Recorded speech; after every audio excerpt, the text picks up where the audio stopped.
I became a billionaire and told no one.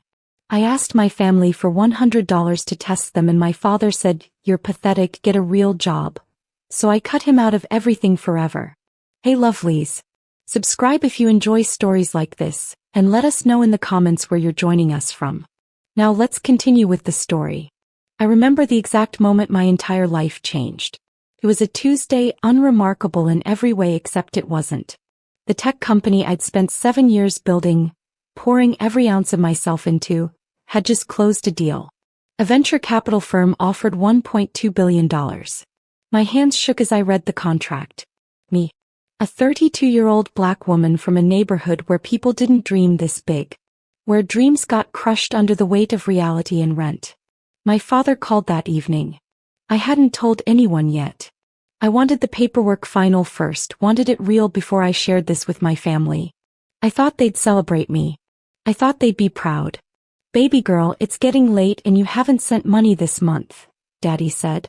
His voice had that familiar edge, tired, frustrated, disappointed in a way that cut deeper than anger ever could. I felt that old familiar pull. The guilt. The obligation. My family had struggled my entire life. Mom worked 2 nursing shifts. Daddy did construction when his back allowed it. My younger brother Samuel and sister Christina were still figuring themselves out. They'd always leaned on me since I'd started making decent money at 28. "Daddy, I'm going to send extra this month, I promise. You're always busy with that company," he interrupted. "Too busy for family. Your mother misses you. We haven't seen you in 3 weeks. 3 weeks. I'd been closing the biggest deal of my life, but all he heard was my absence. That's when I made the decision. I wouldn't tell them yet. Not until I'd transferred money, created a trust fund, set up their future. I wanted to shock them with generosity, to prove that my ambition hadn't made me forget where I came from. I was so naive about what was coming. I transferred $500,000 into my parents' account that Friday. I imagined their faces, the shock, the tears. Instead, I got a text, "Got the money. Thanks, but you're still not visiting enough." That stung worse than I expected. 2 weeks passed. I waited for questions about the deposit. Nothing. Just requests for more. My brother wanted to buy a car. My sister needed help with her salon startup. My parents never asked how I'd suddenly had $500,000 sitting around. That's when the thought hit me like a physical blow. What if they didn't actually care about me? What if they only cared about what I could provide? The idea consumed me. I couldn't sleep. My therapist would have had a field day with this spiral, but I wasn't thinking straight. I decided to test them. It was stupid and impulsive, but I was hurt and angry and confused. I called my father on a random Wednesday afternoon. My voice trembled as I spoke into the phone, sitting in my office overlooking the city skyline where success felt hollow. "Daddy, I need to ask you something important. I'm going through something financially. Can I ask you for $100? Just to help me through this rough patch." The pause that followed lasted exactly 3 seconds. I counted them. $100? His voice was sharp, almost disgusted. "What are you doing with all your money, girl?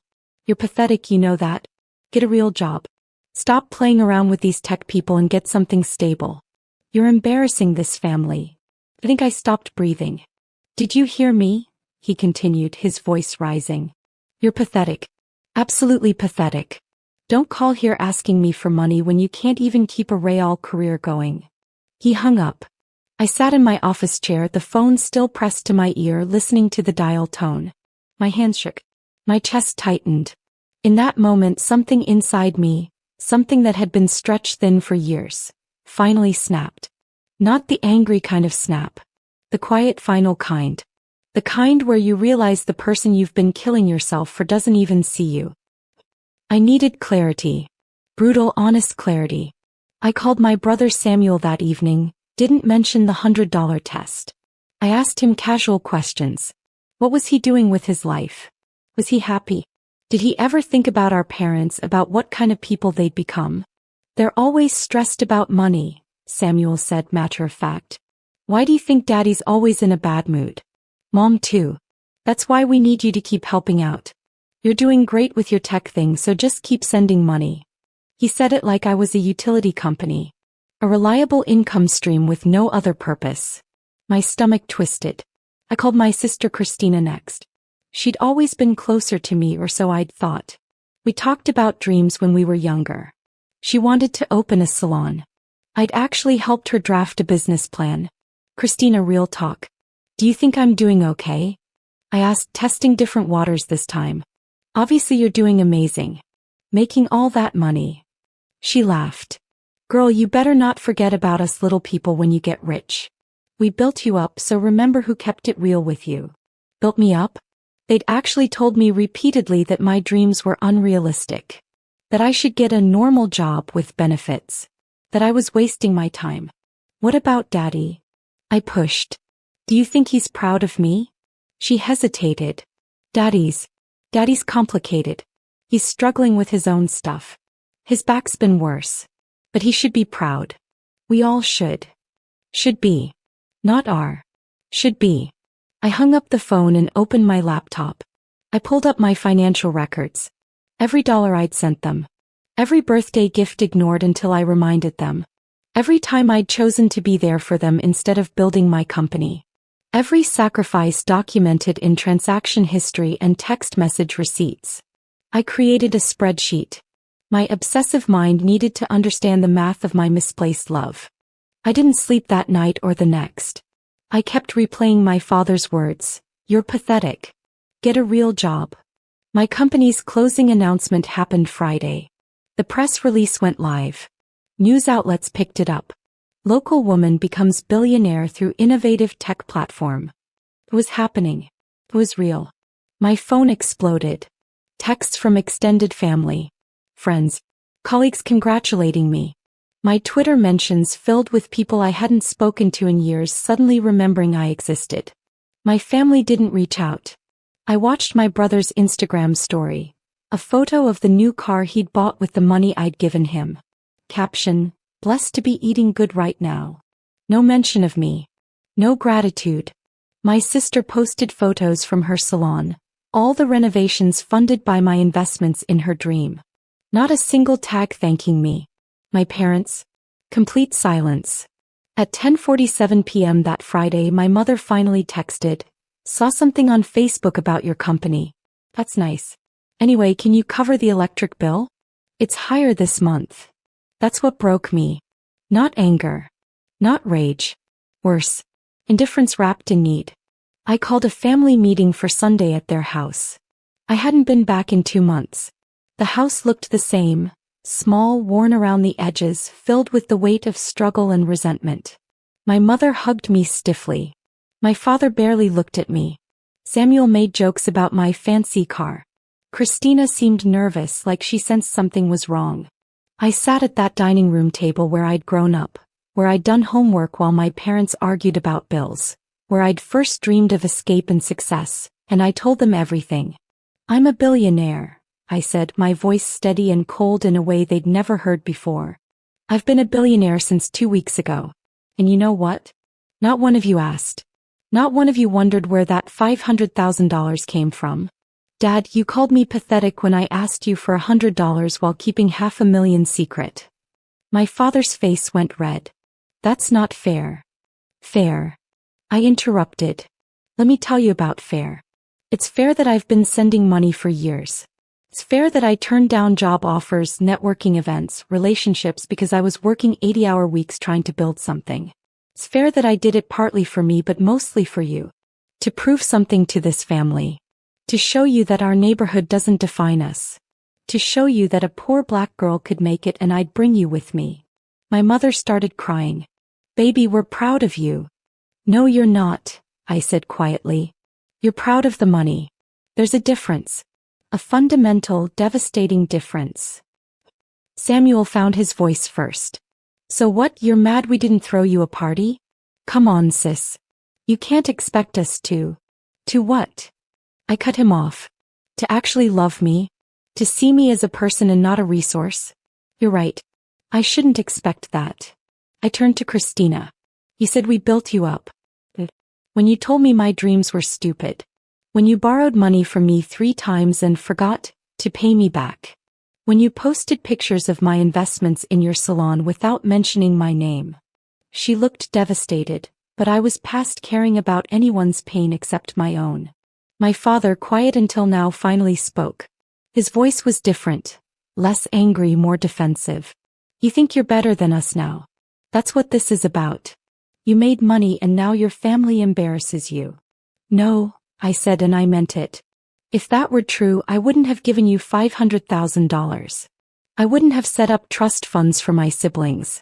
I wouldn't have gotten on a plane every month to visit when my company was in crisis mode. I'm not better than you. But I deserve better than this. I deserve to be loved for existing, not for what I can provide. My mother reached for my hand. I pulled away. I have a lawyer drawing up documents, I continued, my voice shaking now but holding. You'll have income.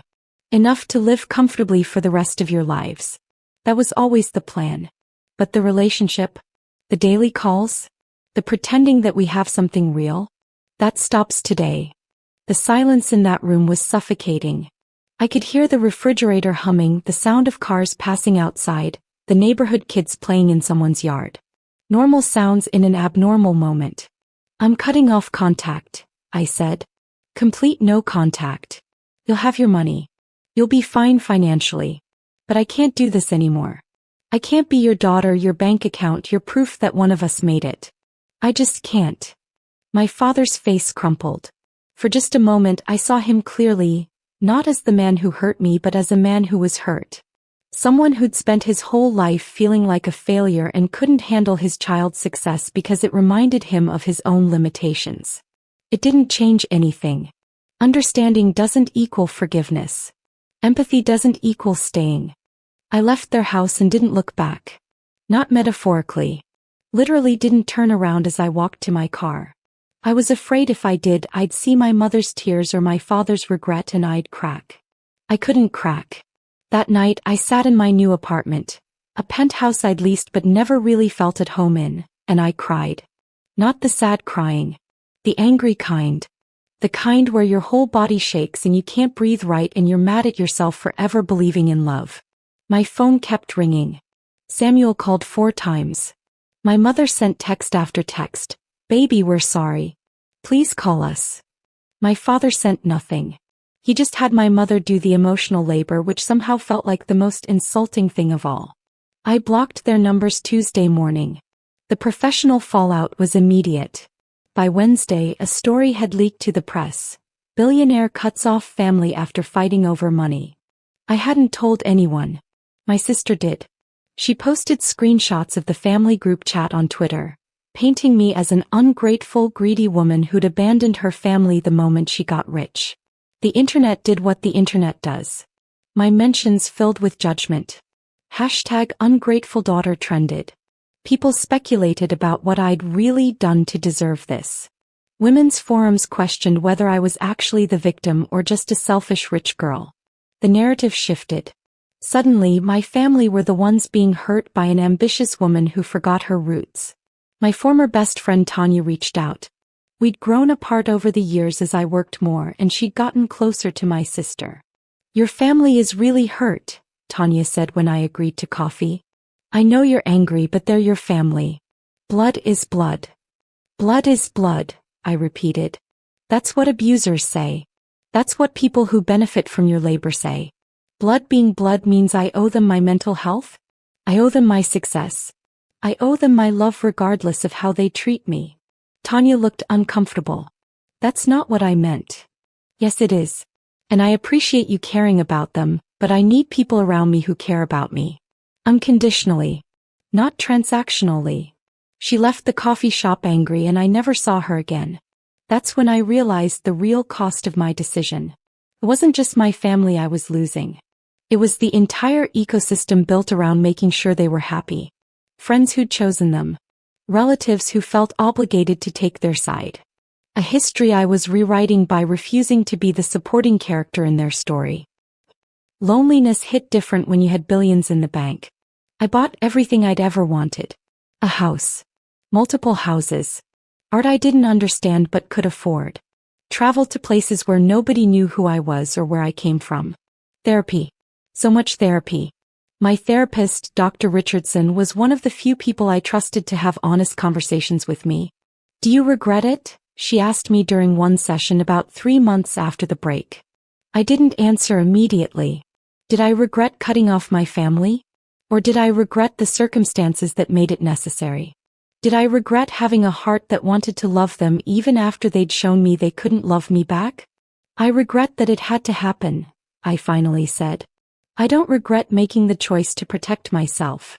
But protecting yourself is exhausting. It's a full-time job. I threw myself into work, into expanding my company, into traveling.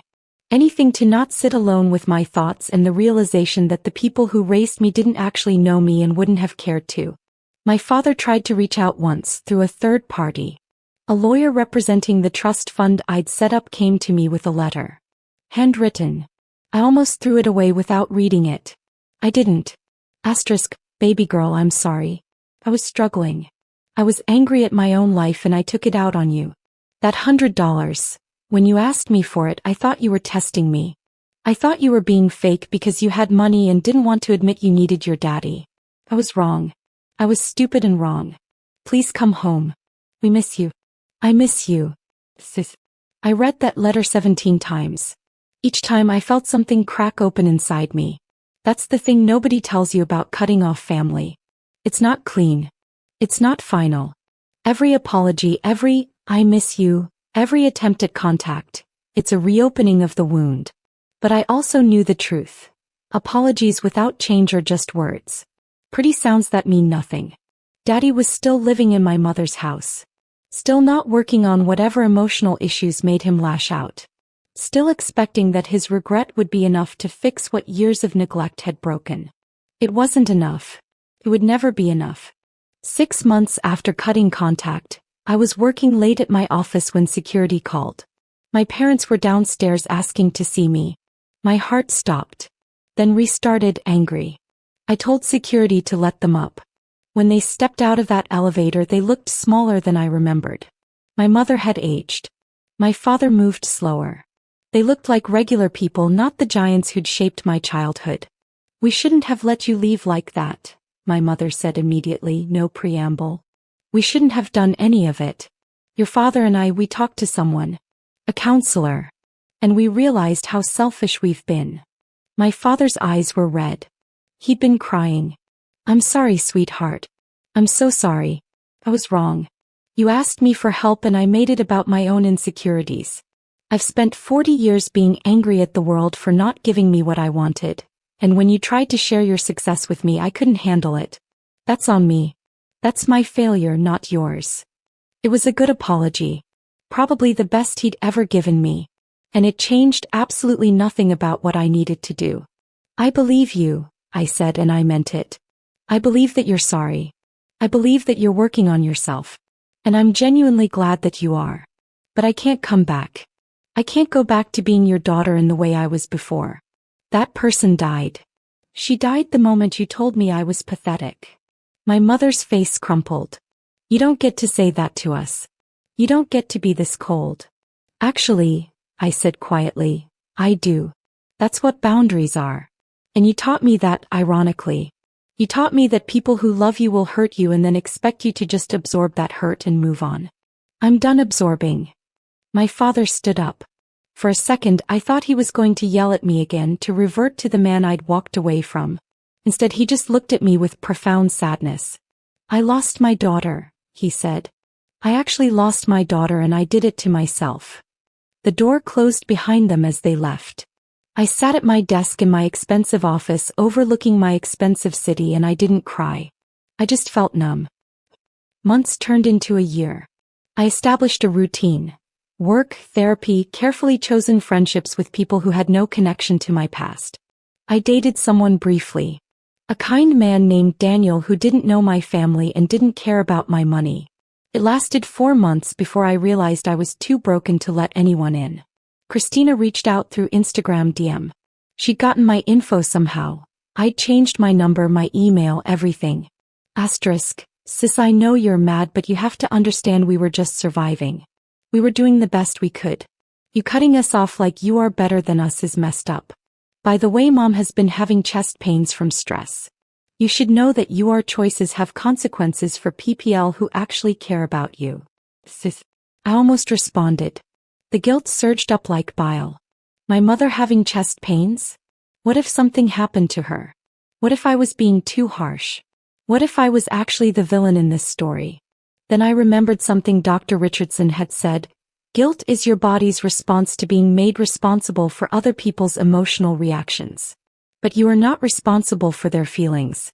You are only responsible for your own well-being. My mother's stress was not my fault. My father's regret was not my fault. My siblings' judgment was not my fault. These were facts I had to believe, or I'd be dragged back into the cycle of sacrificing myself to make other people comfortable. I didn't respond to Christina's message. But I did something else. I had my lawyer set up an anonymous health fund for my mother. If she was having chest pains, she'd get the best medical care. Not because I'd reconciled with her, but because I'm not a monster. I can set boundaries and still care. Those things aren't mutually exclusive. Samuel tried a different approach. He called my company line, claimed it was a business emergency. When my assistant transferred him to me, his voice was upbeat, fake in a way I recognized. Sis, I'm getting married. Next spring. I want you there. I know things got weird, but this is too important. I want my sister at my wedding. The manipulation was so transparent it hurt. Used joy to break down my walls. Make it about him instead of acknowledging what he'd done to me. Congratulations, I said coolly. Send me an invitation and I'll send a gift. But I won't be attending. You're serious? He sounded shocked, like I was supposed to have forgotten everything in the year that had passed. Completely. You know this is killing Mom, right? She talks about you all the time. She cries about how she lost you. I could feel him pulling at my heartstrings, trying to reel me back in through guilt and obligation. Samuel, I hope you have a beautiful wedding. I genuinely do. But I'm not going to set myself on fire to keep your mother warm. That's what I've been doing my whole life, and I'm done. I hung up before he could respond. 1 year, 3 months, and 16 days after I cut off contact, my father had a stroke. Samuel called from an unknown number. I almost didn't answer, but something, instinct, love, whatever ghost of obligation still lived in me, made me pick up. He's in the hospital, Samuel said without preamble. Dad had a massive stroke. They're not sure if he's going to make it. The world stopped. Where? Was all I could say. I drove to that hospital on autopilot. My hands shook the entire drive. When I got there, my mother was in the waiting room looking like she'd aged 10 years in the past year. She saw me and something cracked in her face. Hope, I think, or desperate relief. He's asking for you, she said. He keeps saying your name. I followed her to his room. My father looked small in that hospital bed. There was a tube in his mouth. One side of his face drooped. His left arm lay useless at his side. The strong man who'd built houses with his hands and carried me on his shoulders was broken. I took his right hand. The one that still worked. Daddy, it's me. It's your baby girl. I'm here. His eyes moved toward me. Something flickered across his face. Recognition. Maybe regret. Maybe relief that I'd come. I wanted to tell you something, I said, even though I wasn't sure he could understand me. I need you to hear this. I'm not angry anymore. I was, but that anger just hurt me. What you did hurt me. But you're still my father. That doesn't go away. I squeezed his hand. I can't come back to how things were. I can't pretend that everything is okay when it's not. But I'm here. I'm choosing to be here right now. Because love doesn't have to look like sacrifice. Love can also look like boundaries. He squeezed my hand. Just barely, but he squeezed. I stayed in that hospital for 4 days. I paid for the best neurologist. I made sure he had the best care. But I maintained the boundary. When he recovered enough to speak, it took months of physical therapy, but he did. I visited him regularly. But I didn't move home. I didn't resume the role of family provider. I was present, but differently. It was the most honest relationship we'd ever had. My father recovered, but he wasn't the same. The stroke had affected his pride more than his body. He couldn't work. He couldn't be the provider he'd always wanted to be. He had to sit with who he was, what he'd done, and how his own limitations had caused damage to the people he loved. He did the work. Actually did it. Started therapy. Attended support groups. Admitted things to himself and to me that he'd been running from his entire life. I was scared, he told me during one visit a year and a half after the stroke. Scared that you were going to leave this neighborhood and forget about me. Forget about us. So I pushed you away first. I made myself the victim so I didn't have to admit that I was terrified. I know, I said. That doesn't make it right. No, I agreed. It doesn't. But it did make it understandable. And understanding, I was learning, was different from forgiving. I could understand how my father came to be the man he was and still maintain distance from his damage. My mother tried harder to rebuild the relationship. He came to my apartment. She asked about my life, actually listened to my answers instead of immediately pivoting to problems she needed solved. She never asked me for money again. She cried a lot and apologized a lot, but beneath all of that she was genuinely trying. Christina was different. She leaned into the victim narrative. She told people I was cruel. That I'd abandoned my family for money. She convinced herself and others that I was the villain in this story. When I tried to talk to her, she was cold and defensive. You think you're better than us, she said at one point. You think because you have money your standards are better than ours. I don't think I'm better than you, I said calmly. But I think I deserve better treatment than I was giving myself by staying. That's not the same thing. She never understood. Samuel was the surprise. He ended up being the one who got it. Maybe because he didn't have as much invested in me as a resource. Maybe because he was young enough to have some humility. But he actually took responsibility for his part in the hurt. He acknowledged that he'd taken my money and my time for granted. That he'd been selfish. I'm sorry, he said during a coffee date 2 years in. For all of it. For how I acted. For letting Christina poison me against you. I'm sorry. Thank you, I said, and I meant it. And maybe it was easier to forgive him because he was the first one to actually apologize without conditions or explanations. We became close again. Different close. Adult close. But it was real. By year 3 my life had stabilized into a new normal. I'd expanded my company. The money kept growing. I'd hired a team of people from my old neighborhood who didn't know my family history. I'd become a mentor for young women in tech, particularly Black women from struggling communities. I'd built something that felt meaningful in a way that just having money never could. But I'd also paid a price. I was 35 years old and I'd never been married. I'd had 3 serious relationships, and I'd sabotaged all of them because I couldn't trust that anyone loved me for me. The walls I'd built to protect myself had become prisons. I went to therapy twice a week. Dr. Richardson helped me understand that cutting off my family was necessary, but staying cut off was a choice I made every day. And I needed to interrogate why I was making that choice. Your father is genuinely trying to make amends, she pointed out. Your mother has changed significantly. Samuel seems to have real remorse. Why do you continue to keep them at arm's length? Because if I let them close again they'll hurt me again, I said, and it sounded pathetic even to me. Based on what evidence? She asked. Or based on fear? That question sat with me for weeks. The truth is, I was protecting myself from hurt by hurting myself. I was getting the punishment in first so nobody could take that power away from me.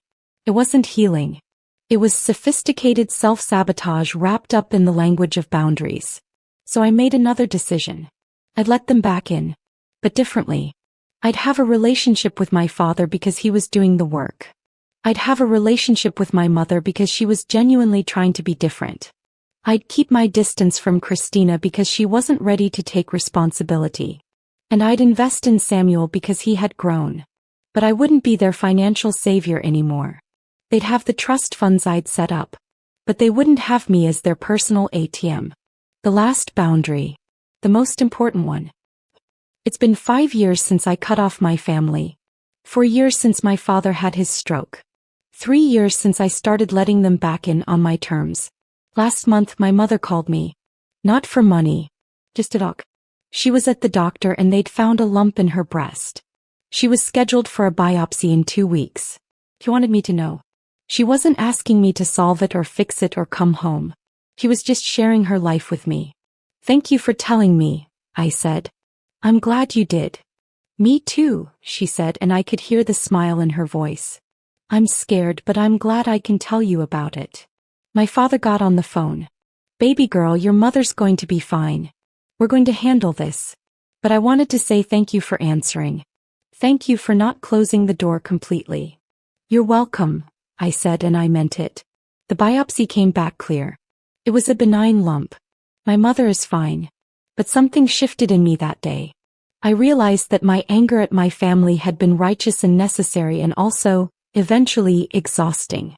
Cutting them off had been an act of self-preservation. Rebuilding with boundaries had been an act of self-respect. But letting them back in on terms I set while accepting that they were flawed and broken and doing their best, that was healing. I'm not going to tell you that everything is perfect. Christina and I haven't spoken in 5 years and probably won't. That relationship is too damaged. My father and I still have moments where old patterns resurface and we have to consciously choose something different. My mother occasionally says things that sting, that remind me of her limitations. But here's what changed. I stopped being their daughter who sacrifices. I became their daughter who loves with boundaries. And there's a fundamental difference. I'm dating someone seriously now. His name is Raymond and he knows my whole story. He knows about the money, the family, the damage, the rebuilding. And he loves me anyway. Not despite my complexity but because of it. My siblings and I have created new traditions. Sunday calls but only if they work for me. Annual gatherings but I keep my own place and my own exit strategy. We send money gifts on birthdays but it's not an obligation. It's a choice.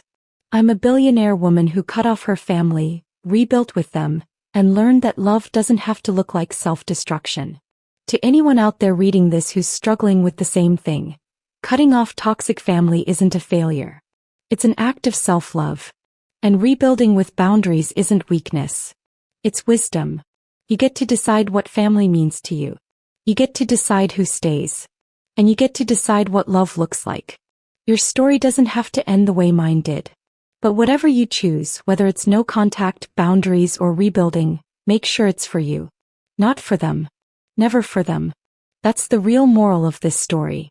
That's the lesson that took me 5 years, $1 billion, and the loss of everything familiar to finally understand. If you've experienced similar family trauma, you're not alone.